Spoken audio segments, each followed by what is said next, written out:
Okay, so let's get started. Today we are going to talk a little bit about how Jakarta EE is not a legacy technology, how Jakarta EE is still relevant in this time. We are going to talk about some misconceptions that the people have about Java EE, Jakarta EE, or Java in general.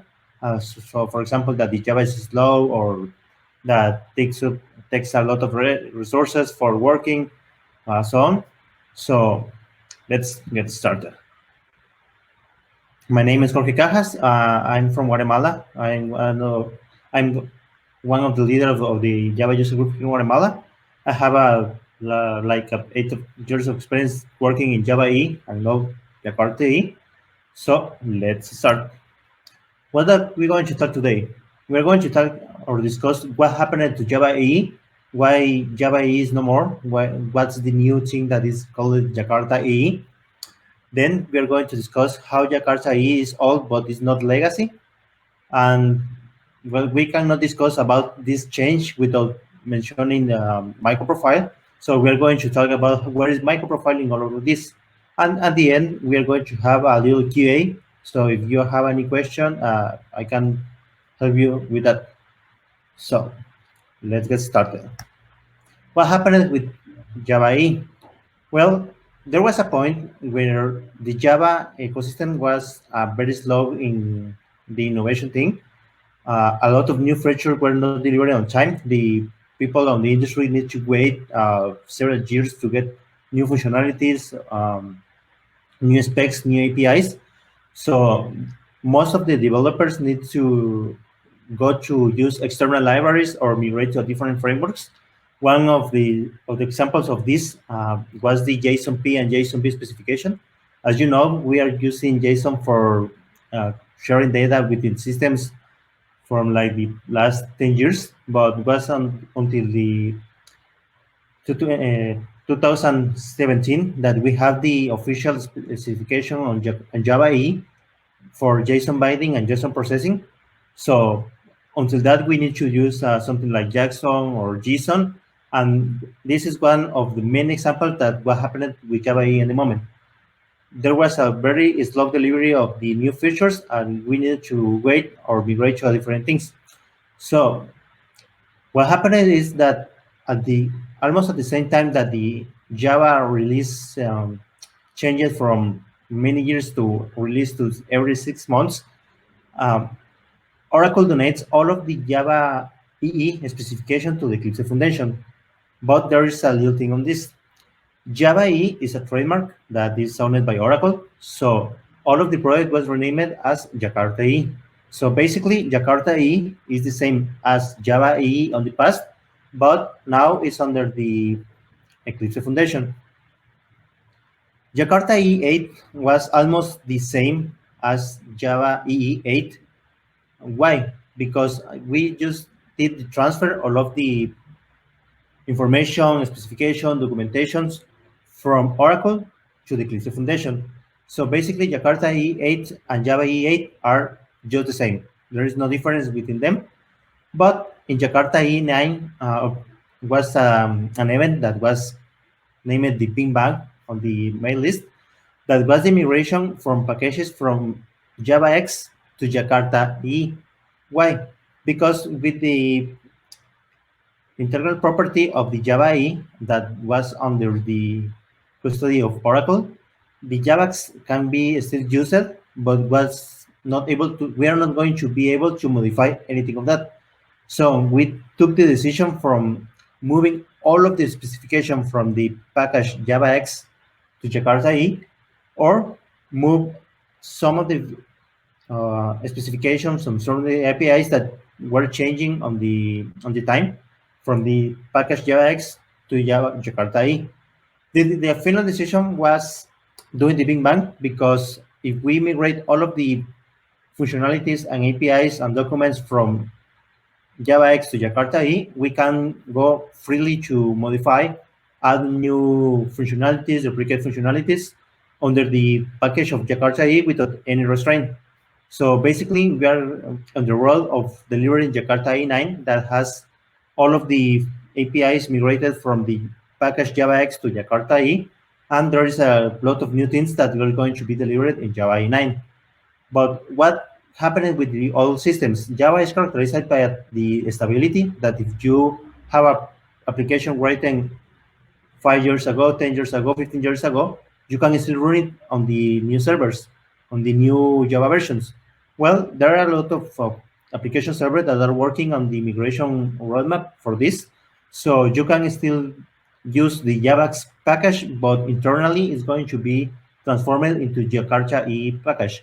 This is something temporal, but it's going to be very useful for the people that want to migrate from an old version of Java E, for example, Java E 6, 7, 8, to a new Jakarta E 9, 10, 11. So you can still use all of your package or your calls or your import from JavaX, and the server is going to work internally at the compilation time or runtime time to transform all of your calls to JavaX to Jakarta E.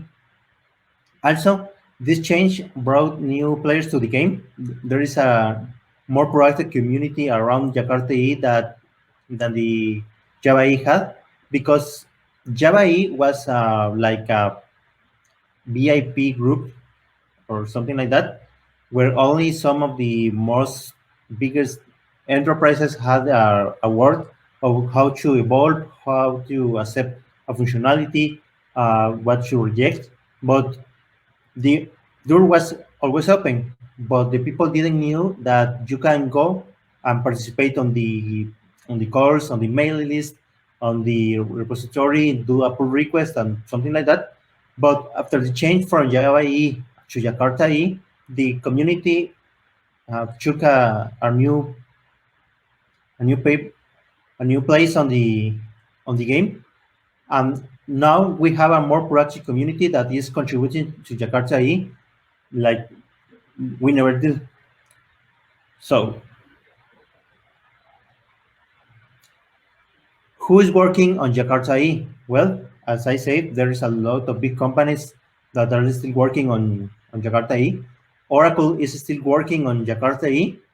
The fact that Oracle donated all of the intellectual property to Inclusive Foundation doesn't mean that Oracle just washed their hands and stopped working.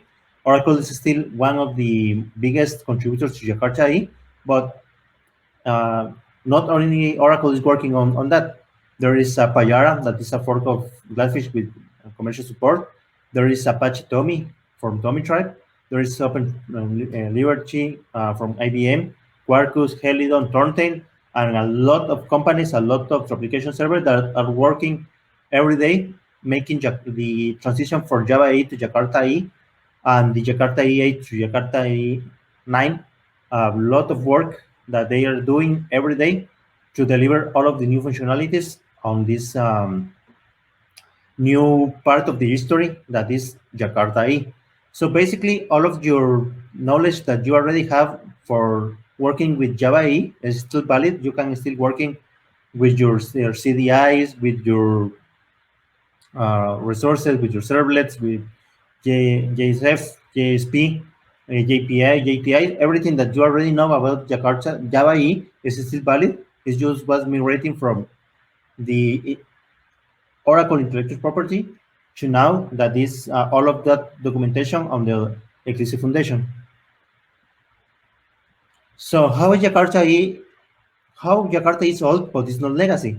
Well, I borrowed these slides from the Edwin Dirk's presentation from the morning, that there is a lot of misconception on the Java E world, or now the Jakarta E world, and one of them is Jakarta E is old. Well, yeah, it's old. It has like a 20 years, but being old is not something bad.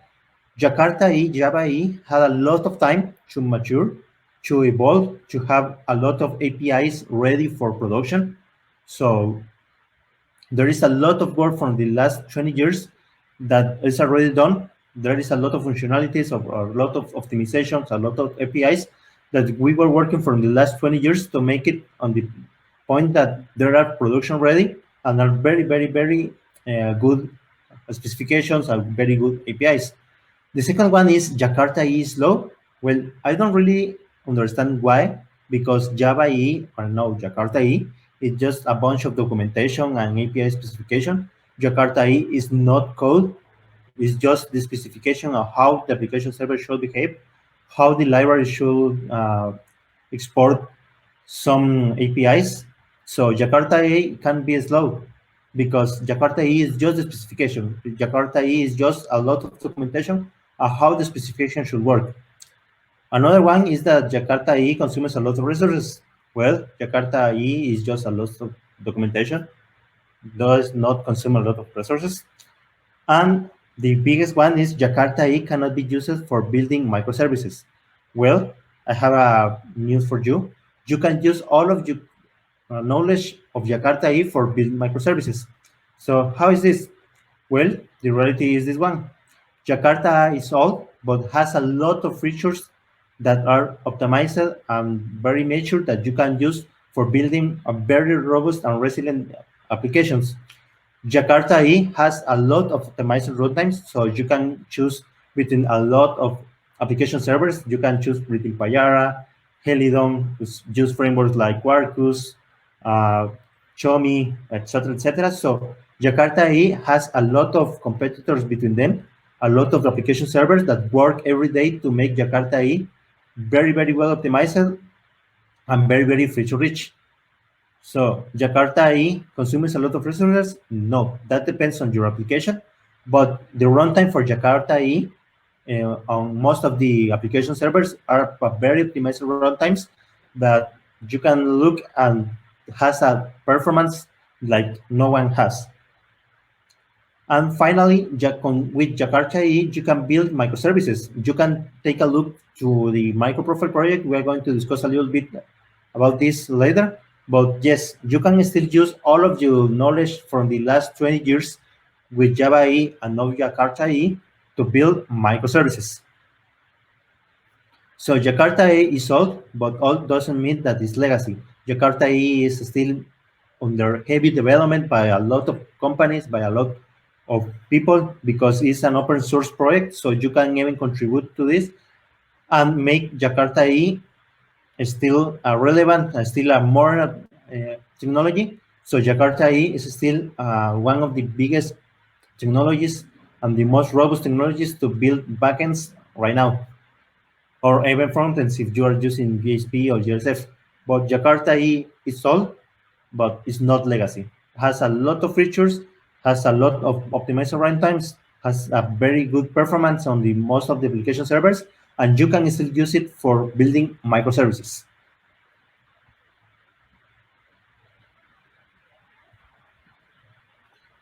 So where is MicroProfile in all of this? Well, I mentioned that the development of Java EE was very slow at the time. So there was um, two two organizations that wanted to make a better Java EE. So one of them was the Java EE Guardians, was a group of people interested on making Java EE relevant for these times, not letting Java EE as a legacy technology, but at the same time, MicroProfile was born. What was the first goal of MicroProfile? Well, reduce all of your knowledge on Jakarta EE and use it for building microservices. At the time, there was a lot of frameworks like Spring Boot, Vertex, and many more, Micronaut, that were focused just on making microservices using Java. But one of the biggest features of Java EE, Jakarta EE, is that this is my specification. If you follow all of the standards, you are guaranteed to have a very resilient, a very robust application that you can migrate from one application server to another one. So MicroProfile wants to be something like that, wants to be like a group of APIs and standard APIs, well documented, that you can use between various frameworks or application servers and be something like Java EE is for the backend, but MicroProfile wants to be something like the standard for building microservices using Java, and even better, using all of the knowledge that you have on Java EE, Jakarta EE.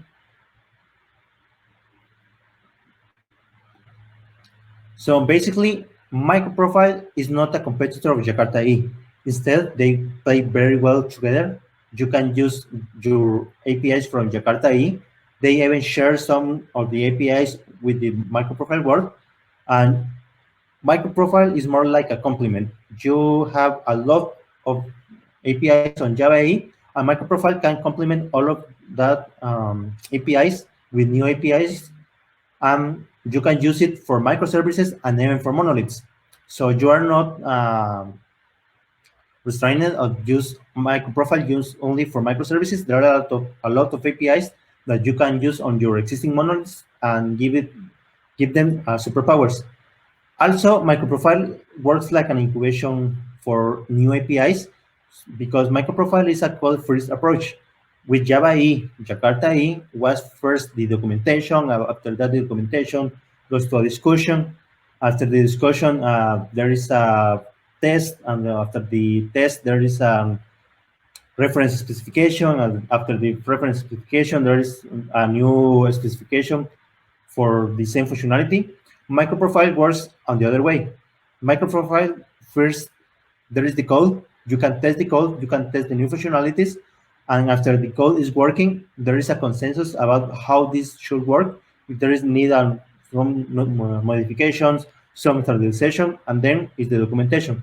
So in every MicroProfile release, there is a new functionality that is well documented, well tested, and is already working. You don't need to wait for a reference implementation as you need to wait with Java EE. So also for those APIs and new specification, at some point can be part of Jakarta EE. I know that there is some discussions about migration from MicroProfile config, make it part of Jakarta EE. If you are interested in that, you can find it on the mail list and see that there is still a lot of work that we are doing on the MicroProfile work, not for competing with Jakarta EE, but we are trying to complement all of the APIs of Jakarta EE. But how can complement all of Jakarta EE if it's already very complex? Well, if you are familiar with Jakarta EE or Java EE, you know that there is a lot of APIs that we already have. For example, for database, we have JTA and JPA. For sending emails, we have Java Mail. For JSON, we have JSON processing and JSON binding. For dependency injection, we have CDI. For making REST services, we have JAX-RS and a lot of more APIs that are already registered on the Java EE work. So how is MicroProfile trying to complement something that is very complete? Okay, there are some of the parts of the applications, of the modern application, that we need to have in consideration for making very robust and very resilient, like the administration, the monitoring, the high availability, the security, the resource management. So these are the parts that MicroProfile is trying to complement on the Java EE. As you can see, there are some of the APIs on the MicroProfile that are shared with Jakarta EE. For example, the CDI, the JSON-P, the JSON-B, the XRS. But there are some of the new APIs, for example, the Open Tracing for distributing logging, the Open API for documenting the code, the Open Metrics for giving metrics about how the application is behaving, the health for high availability, the config for making the application high configurable, the fault tolerance, the REST client. So basically, MicroProfile is like a complement for Jakarta EE. So Jakarta EE is not legacy. Jakarta EE is under heavy development. There are a lot of people working on that because it's an open source project. There's big companies investing in Jakarta EE development because Jakarta is a very robust technology. So if you heard something like Java is dead, maybe you heard something like the backends on Java are bad because they took a lot of resources, they are very slow. They are not true anymore, because the community and the companies are working very, very hard on making Jakarta EE still relevant right now. Maybe if you want to write a microservices, you don't take in consideration Java because Java has a very slow startup. Well, take a look at Grand VM and the Quarkus project, that they have microservices on Java that starts in some milliseconds. Helidon is doing something like that. Micronaut is doing something like that. With Grand VM, you can even compile all of your code, your Java code, to native code and make it use a very low memory. You can even get rid of the Java runtime environment, because the native image has everything that you need to run your application.